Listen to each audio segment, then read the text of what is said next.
I'm John Ellsworth, founder of Success Strategies Incorporated and creator of the Success Strategies Advantage. And today I want to talk to you about a topic that I find very interesting called necessary endings. I know I live in hell, but I also know the names of all the streets. I thought that was an interesting quote, but it was a quote from a patient of Dr. Henry Cloud, who wrote a book that I recently completed entitled Necessary Endings. That quote really hit me, like maybe right between the eyes, and it led me to make some positive changes in my own company. But you know, the last few years in several different industries, things have been pretty tough. And now interest rates are increasing, which is adding uncertainty to the high level of uncertainty that we already faced in many industries. But what I found interesting is Dr. Cloud talks about, he entitled this, Confronting Your Business Future. Dr. Cloud talked about several concepts, the first of which is something he calls pruning. But before you start pruning, it's just like a rose bush.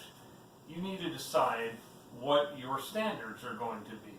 What are you going to prune towards? You must do this. You must set this standard initially, because without this first step, what happens is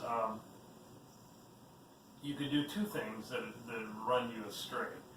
Number one, you would avoid pruning some things that need to go, or just as badly, just as negatively, you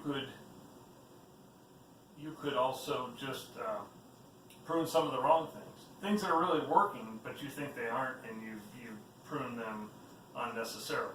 So remember, this is necessary endings, not unnecessary. So I think you need to, first of all, as Dr. Cloud explains in his book, you need to talk about, focus on setting the standard for your pruning.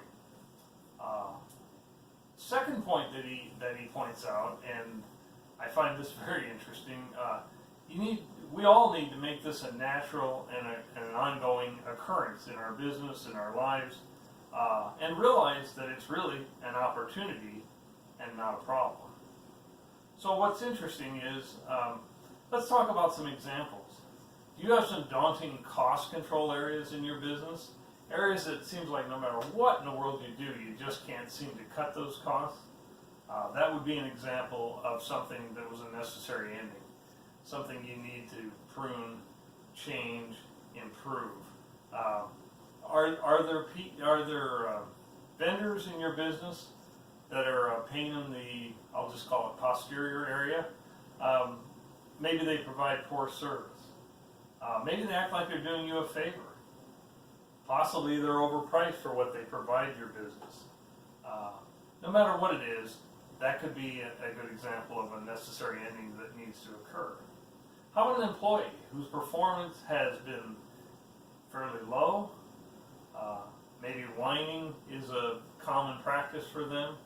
And most importantly, to the point of damaging the morale of your team. And that would be a definite negative impact on your business. Remember, some people brighten a room by entering it, and some people brighten it by leaving. And so you need to determine if that's the case with some of your employees. Sometimes, though, we just got to remember, sometimes we just need to make a change. The key is to make them, to actually move forward with them. These are what are called necessary endings. And realize that you need to tell yourself this and the other party as well. You're not doing this to them. You're doing this change for yourself. And I think that's critical. So, what kind of necessary endings are you facing in your business today? What changes do you need to make? Whatever they are, my advice to you is don't delay them. Don't put them off. Because even as the quote said, the person was living in hell but knew the names of all the streets. Whatever they are, don't delay.